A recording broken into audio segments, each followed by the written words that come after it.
Are you tired of trying to take a picture of your pretty pony? You go and you set up this perfect Instagram shot and your horse ends up looking like a moose. Well, in this video, I'm going to share with you a few tips and tricks that will drastically help improve your photography when it comes to your horse. You don't need any prior experience or even a DSLR.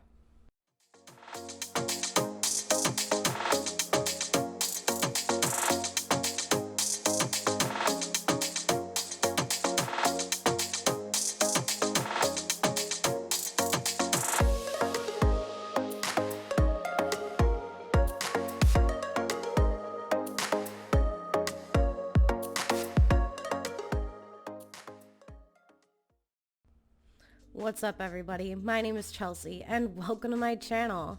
My goal here is to provide you with content that will help you take better pictures of your horse and even your other pets, whether that's through editing tutorials or tips and tricks videos just like this one.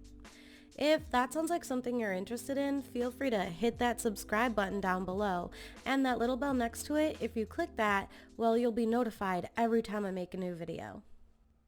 So my first tip that will drastically improve your photography right away is being aware of the sun.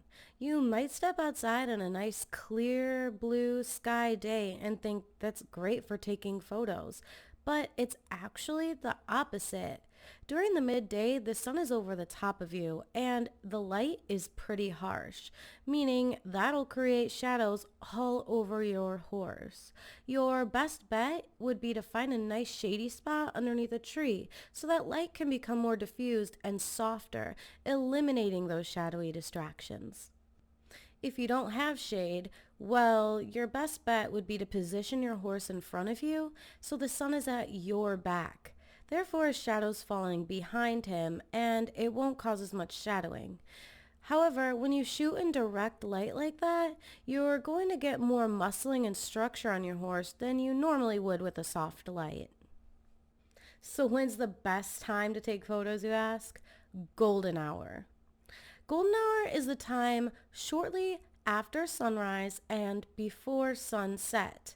It's, that time of day when the clouds and the sky are just this beautiful color, purple, blue, pink, and you can actually photograph towards the direction of the sun because it's so diffused. Therefore, you get to capture that beautiful sky in your photos. Okay, so my next tip is to be mindful of your background. When I first get on location at a photo shoot, I scope out the lighting situation. And the reason for that is because even the prettiest of backgrounds won't work if the lighting isn't working in your favor. After that, I move on to finding a nice backdrop.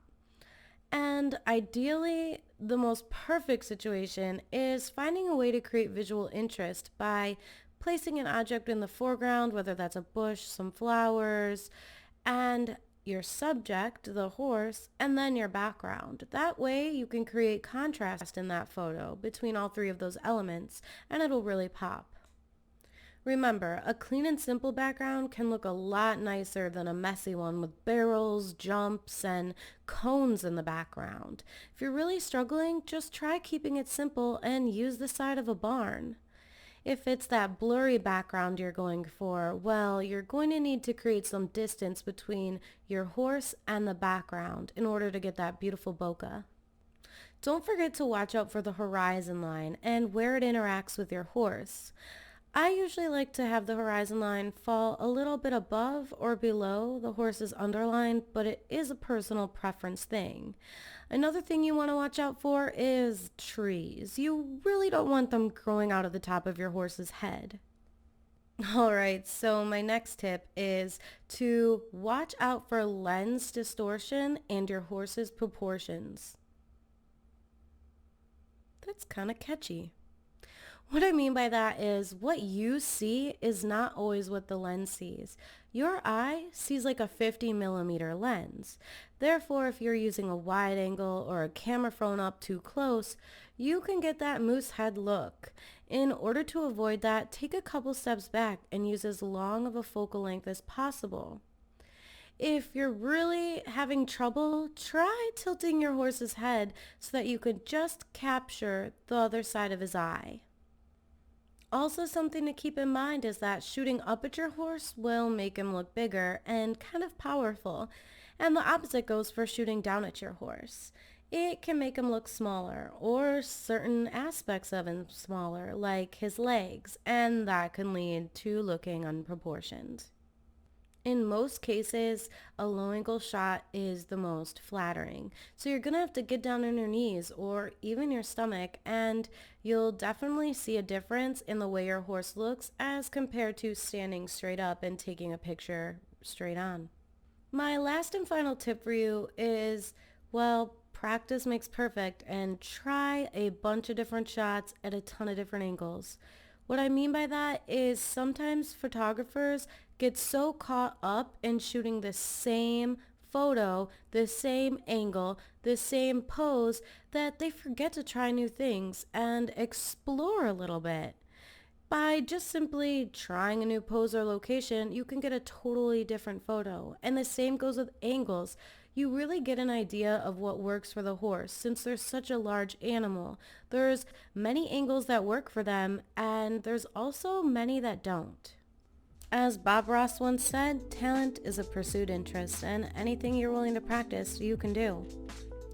Well, that about wraps up my first YouTube video. So if you like what you saw, please click that like button and let me know what you think in the comments. Do you have any questions, content ideas? I'm wanting to do more tutorials and how-tos, and I'd love to get your feedback. And don't forget, hit that subscribe button below and that little bell next to it to be notified every time I make a new video. Thanks. Take care.